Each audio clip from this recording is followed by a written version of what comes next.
What would have happened in 1789 or 1942 or 9/11 if a top government official stepped in front of the people and publicly proclaimed America was a nation of cowards? He would have been run out of the country on a rail, packaged in tar and feathered at least. But that's what happened in 2009, and you did nothing. Have you become a nation of cowards, America? In the greatest show of arrogance and disdain any Congress ever showed any citizenry, your dysfunctionally elite, self-interested, none-representing representatives passed the largest spending bill in history without reading it, and you did nothing. You want them to obey your constitutional mandate and secure your borders, and they ignore you. You ask them to enforce your immigration laws, and they ignore you. You say stop the madness of handing $300 billion of a bankrupted treasury to illegal alien welfare, rewarding them for making a mockery of your laws, and they ignore you. And now, in open defiance of the overwhelming will of the people, are preparing more amnesty programs. You say stop exporting my nation's vital industries to foreign shores, and they ignore you. You say no to using your money to bail out failed, corrupt, and greedy businesses, and they ignore you. You say implement the E-Verify system so American jobs go to American workers, and they ignore you. If your self-serving Congress were a business, they'd all be in jail now. The biggest traitors among you hold elective office. Only when they feel the almighty wrath of we the people, marching in the streets from California to New York, shouting we're mad as hell and we want our country back, will they get the message they work for you. Wake up, America. While you were playing with the toys of your consumer wealth, you lost much more than your bloated economy of living beyond your means. You lost your representative democracy. Your servants have become your masters. Taxation without representation is tyranny. But still you look to government to solve problems they created in the first place. You're sucking at the hind tit of a dead cow. Why isn't there a 3 million person We the People march on Washington? A nationwide taxpayers' revolt. Thousands of cars and trucks surrounding your nation's capital, bringing your failed government to a standstill. Democracy doesn't repress power. It unleashes it to we the people. Take it now. They dictated an economic salvation plan to you. Now it's time to stick it to them with a we the people stimulus package. Require all laws that apply to the rest of the country to equally apply to Congress.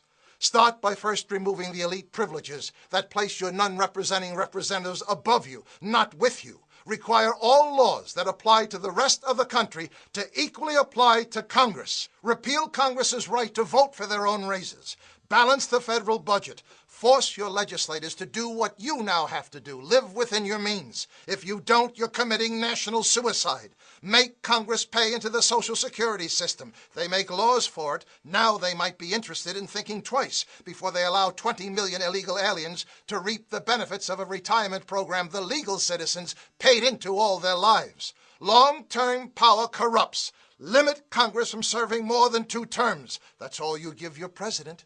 Let them search for their own 401k plan, instead of the gross unfairness of awarding them their full salary for the rest of their lives after only serving 1 term. Stop paying for lawmakers' insurance premiums. After all, they're only part-time employees. They might pass some laws on the insurance companies if they had to find one themselves. Throw out of office every congressman and woman who didn't bother to read the biggest spending bill in history before voting for it.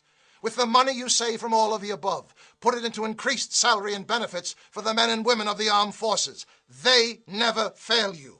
Start no war unless you intend to win it. Make English the official language of America. You talk of united we stand, but do nothing to make it happen. Give every legal immigrant a chance to succeed. Not 1 cent of taxpayer money for illegal aliens. We are a nation of laws and do not reward lawbreakers. Abolish the Electoral College and put the election of the president back in the hands of we the people. Bring back universal service. 2 years in the military or 2 years in community involvement. Ensure your future. Rekindle the spirit of America. Service, honor, and duty to country. Give your young people a chance to understand they are entitled to nothing they don't earn.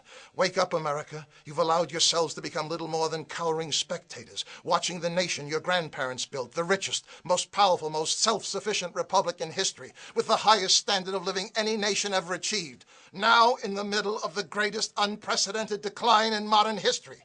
The world's only superpower can't defend its borders, balance its budget, win its wars, manufacture its own products, or protect its own currency. Your total government debt obligation in the next several years is approaching the gross domestic product of the entire world. You've diminished the future of your children, grandchildren, and 10 more generations of Americans. On September 11, 2001, 300 million Americans put aside what divided them and rallied around what united them. You proudly flew your flags, wore T-shirts that said, "These colors don't run." Then your leadership told you to do nothing. Let your professional army do the fighting. Perhaps you learned to do nothing too well. 233 years ago, the silent majority in Boston got fed up with taxation without representation and held a little tea party to prove the anger of we the people is on the march. It started the first American Revolution. Now it's time to start the second American Revolution. Take an envelope, put a tea bag inside, simple, seal it, and send it to your non-representing representatives in Congress. They'll get the idea. We're mad as hell and we want our country back. Look in your mirror. There's your leader. Phone your talk radio host. Call for a tax protest. Set your internet communities on fire with the idea. But if you decide to do nothing again, then buy a gun. You'll need it. My name is Thomas Paine. Don't give up hope, America. Your country needs a new greatest generation. Answer the call. Get into the fight. It's a good time to be a patriot. The Second American Revolution has just begun.